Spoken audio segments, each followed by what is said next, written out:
Good evening. My name is Ray Yacouby. I'm the chairman of the Community Preservation Committee, and this presentation is on Article 8 for the 2020 CPA recommendations for the allocation of our funding. As part of the presentation, what I'd like to do is give some background on what the Community Preservation Act is, and so it gives town meeting members a framework as to what it is. The Acton Preservation Act was passed in 2000 by the Massachusetts legislature under state law, Mass General Laws, Chapter 44B. This enables adopting communities to surcharge on the property taxes and have a separate fund to allocate monies for open space preservation, the preservation of historic resources, the development of affordable housing, and recreation. There is a statutory requirement that 10% of the funds be allocated to each of the historic preservation, open space, and housing. The funding is funded by a housing surcharge.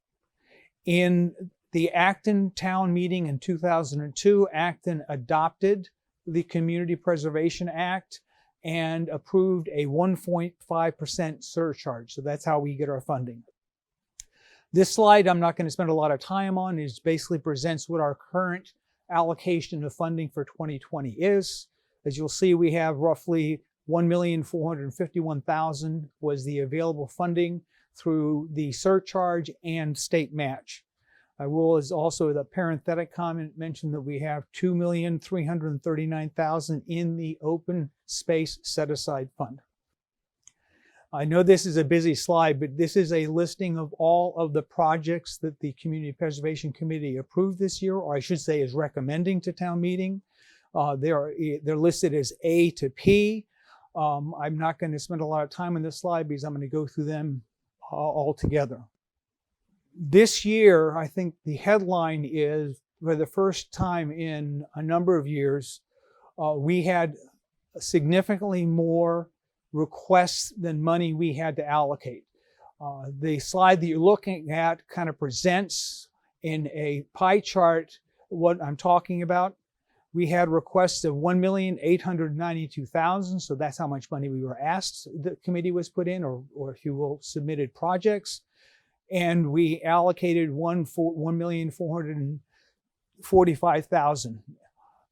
As you can see across the board, we had to make some hard choices, and not any one applicant got everything that they were asking for. There are further details on these categories in the town warrant, and I would encourage you to look at them. So the next part of the presentation is I'm going through that slide, but in line item detail. The first four items, A to D, are administrative in nature. Given that we have a statutory requirement to allocate a certain percentage of our funding to different categories, this is what I would call a truing up section, where for each of the years listed, which is a total of $47,193,000 to bring us up to the statutory requirements for the historic resource set-aside. The open space set-aside this year, we are recommending a $280,000 amount.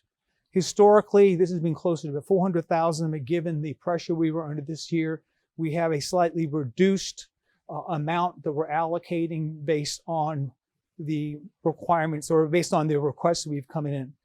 Item F, again, is a standard standing effort for Community Housing Programming Fund. We're recommending $50,000. This replenishes the housing fund managed by the HCHC. Which is item G, is we're recommending to allocate $32,500 for the Regional Housing Services Program. And again, they do a lot of proactive compliance monitoring, managing our housing inventory, and probably most importantly this year, we are transitioning from a totally volunteer. We have Nancy Tavernier, who's been working on this years, is retiring. So we are actually having some additional requirements from a resource tent. This funds the next fiscal year. The single biggest request that we've approved, and we think this is important from a town priority standpoint, is the Acton Housing Authority's Main Street development, which is at 348 to 364 Main Street.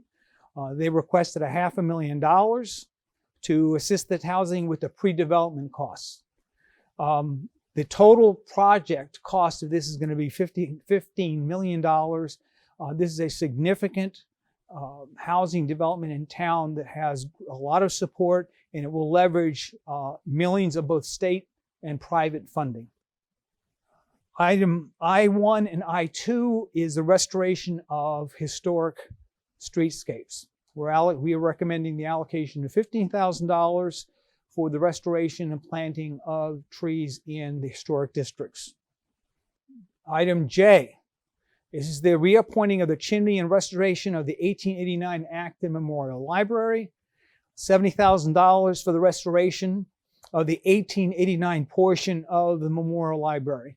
As it's listed on the slide, this is going to reset the granite step, reappointing the brownstone steps, and the rebuilding of approximately 5 feet of the west chimney due to spalling in mortar bricks. Item K is the East Acton Village Green. We're recommending $49,802 to construct and implement the East Acton Village at the corner of Route 2A and Concord Road. This borders Ice Pond and the Bruce Freeman Trail. This has been put off for a number of years due to the construction of the Bruce Freeman Trail. Now that it is completed, it is the appropriate time, and we felt that was a good use of CPC funds this year.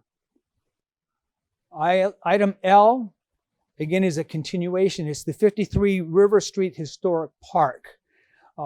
Again, the town acquired this property, and this item will grant $120,000 for the dam removal and assessment and design. The estimated completion date of this project is November of this year. Item M is the Garden Field and Playground Master Plan.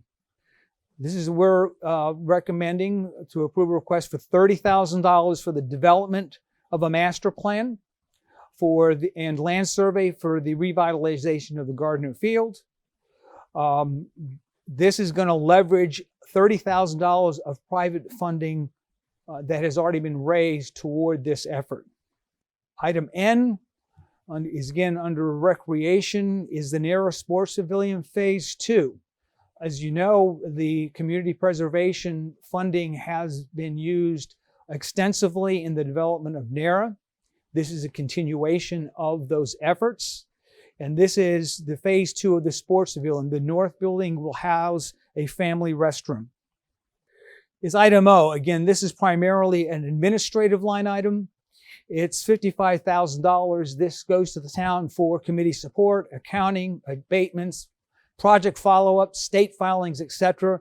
This is time that is used by town staff in support of the CPC.